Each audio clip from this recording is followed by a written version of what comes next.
This whole saga is just going from bad to worse. Honestly, the stuff that we've all seen and read, about the things that Epstein did, just the absolute, disgusting, horrible things that he did.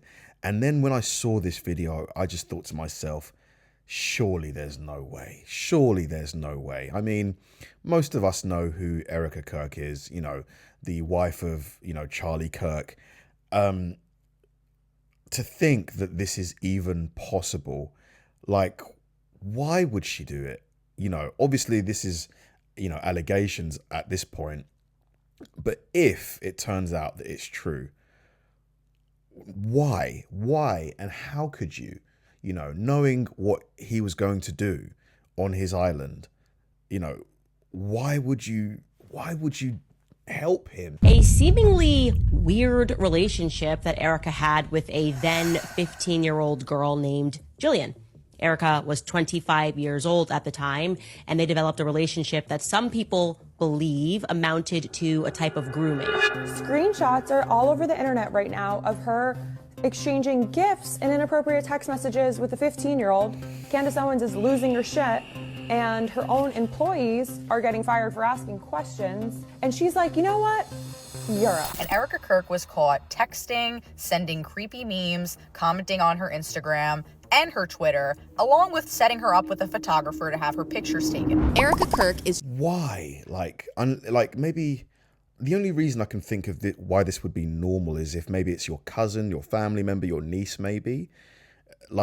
If there's no relation, why would you be doing this? Why would you be communicating like this with a 15-year-old? Trending after Candace Owens dropped receipts showing Erika allegedly interacting with a 15-year-old in a suggestive way and positioning herself inside youth recruitment spaces. And what's making people raise eyebrows even more? Right as those screenshots, timelines, and archived posts started circulating, Erika stopped addressing the situation and suddenly announced recruitment trips in Europe, which is why people are saying she basically fled. And it all starts with a girl named Jillian. Candace Owens said it all. Jillian told the truth, and she's not reaching this time. It's 2013, and therefore Erika has just completed her year as Miss Arizona, and she's 25 years old at the time, Erika is. And now you're gonna learn how she met Jillian. Jillian was 15 years old at the time of these interactions, and Erika was 25. On the evening of September 15, 2013, Joshua Harrelson and Erika met a 15-year-old girl named Jillian Falcon.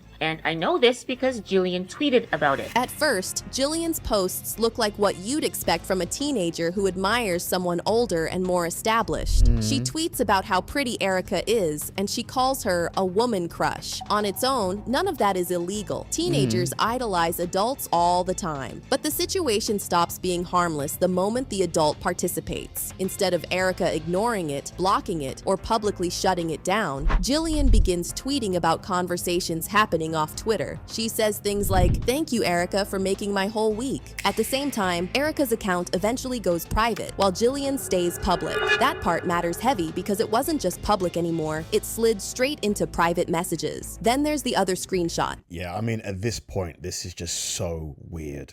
Why would you be sending private messages to a minor that you do not know? Like you don't know in real life. Why would you do that? Is that not very strange behavior? I think it is. One message allegedly shows Erika saying, "Let me call you. Hold on, sweetheart. Give me a sex." Erika then follows up with, "I meant give me a second," and instead of ending it there, adds, "Sex too, but not from you." Huh? Excuse me? LOL, I don't bat for the other team just yet. Even if someone wants to argue autocorrect, adults do not flirt their way out of typos with minors. A responsible response would be a simple correction and immediate disengagement. And according to people reviewing the timeline, this exchange happened at night. But that's not all. Another alleged message shows Erika advising Jillian to hydrate, avoid alcohol, and not eat salty foods so she won't look bloated. That's the kind of talk you see in modeling pipelines, pageantry spaces, and group dynamics where an adult slowly positions themselves as the authority over how a young person should look. But wait, it gets worse. People assume that they had gone somewhere together, but no, that exchange is actually in reference to Erika then having sent this 15-year-old to have photos taken. I mean, why would you do that? Like, why would you do this? Like, this just isn't normal, is it? Like, imagine you had a 15-year-old daughter, right? And someone that they've never met in real life, someone they don't know, that isn't known to you, the parent, like, is arranging for your daughter to get sent on photo shoots, is like talking quite flirtatiously in private DMs with your 15-year-old daughter. Come on now. Come on. That's not normal.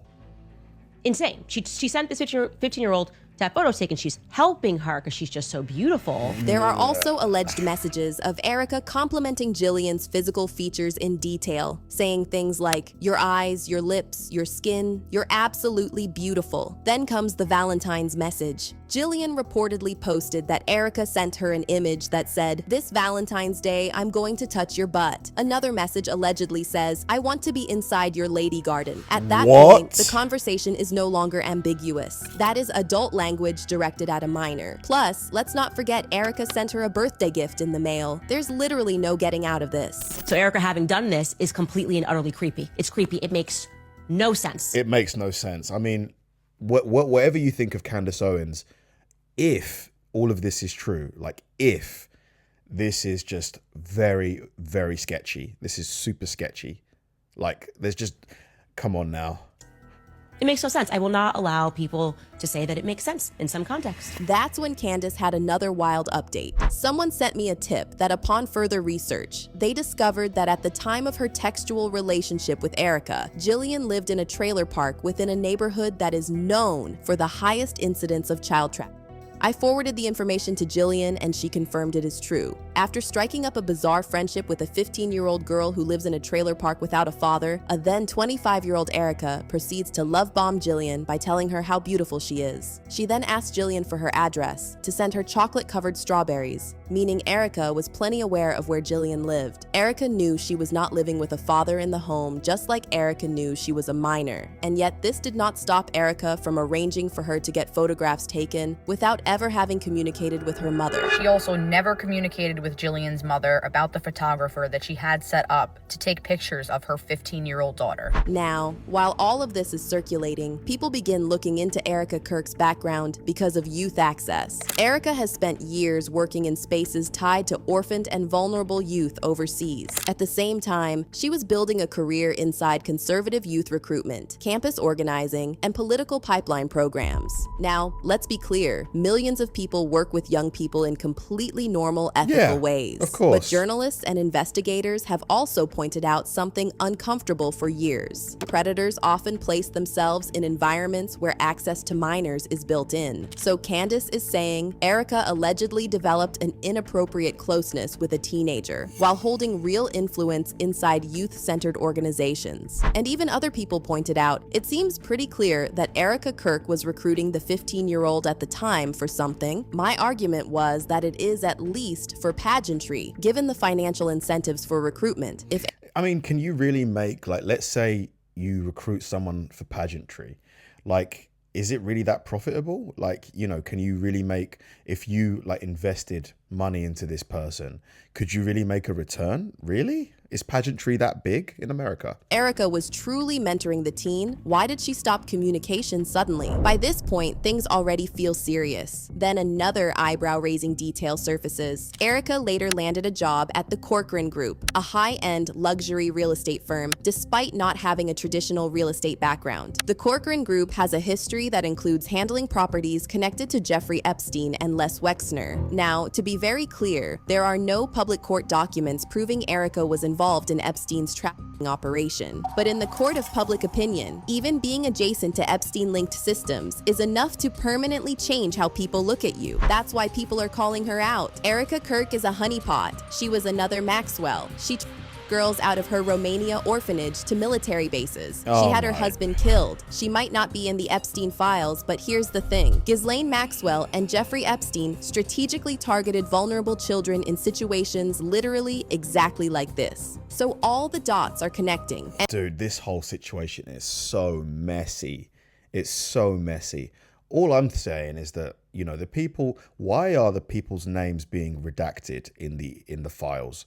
Why don't we know who is alleged to have done these things? Why are their names being protected and the victims' names not protected? That makes no sense. It really should be the other way, shouldn't it? Like, the victims, their names shouldn't be out there, and the people who actually did the horrible things, we should know who they are. Like, why are they being protected for? Can someone tell me, please? And as Candace's posts spread and Jillian's screenshots circulate, people wait for Erika to respond. Of course she doesn't. Instead, news begins circulating that Erika is traveling to Belfast and other parts of Europe to recruit young people ages 15 to 25 into Turning Point USA. Well, now she's going to Belfast. Like, that's her move. Screenshots are all over the internet right now of her exchanging gifts and inappropriate text messages with a 15-year-old. Candace Owens is losing her shit, and her own employees are getting fired for asking questions. And she's like, you know what? Europe. This is happening in the middle of investigations. Erika Kirk is expected to visit here as part of a tour to recruit young people to the group, and especially young women, because it is a more typically male worldview.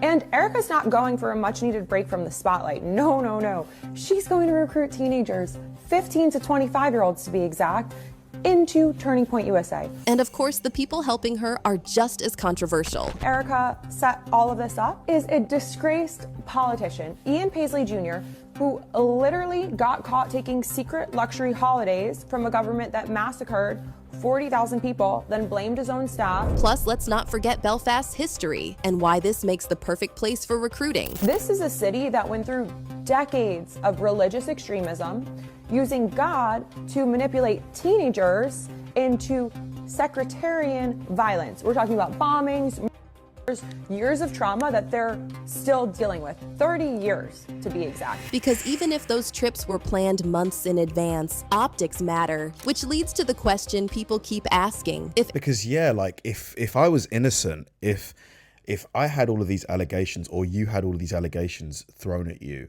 I would be fighting my corner to the max. I would be showing all the receipts I have to prove that this was nothing more than a purely innocent communication. Like, there was nothing weird about it. Why I would not be trying to like distract from it or like not address it. Like, you know, this is a serious allegation. Erika is innocent. Why not directly address the screenshots? Yeah. And why not deny the messages clearly and provide context? And again, Erika is a woman facing allegations, and she's planning to set up shop in a city with thousands of teenagers with the backing of a disgraced politician whose father spent decades manipulating young people into sectarian violence. What could possibly go wrong? And then there's the internal layer. Multiple reports claim that employees inside Turning Point USA who asked questions about Erika or raised concerns were fired or pushed out. At this point, two realities exist. Either Erika Kirk is being framed in one of the most elaborate political smear campaigns in recent memory, or the public is watching the early exposure phase of something much larger. Wow. I think all of us can agree that whether it was a innocent line of communication between Erika and this young lady, or it was something more sinister, whether it's either of those options, it is extremely weird that if it turns out these screenshots are real and legitimate, which it looks like they are, why on earth was she sending, you know, memes saying, I want to be in your lady garden to a 15-year-old? Why? Why would, like, in what scenario is that an appropriate thing to do? I can't think of a single scenario where it would be normal and perfectly fine to send something like that to a kid. Like, that is just crazy. It's crazy to me. Really and truly, Erika Kirk needs to address this. Like, she needs to either clear her name or own up to it, because this is just so weird and it looks so bad. Let me know what you guys think. Thanks for watching, guys. If you enjoyed the video, I'm going to link a very similar one right below, and I'll see you there.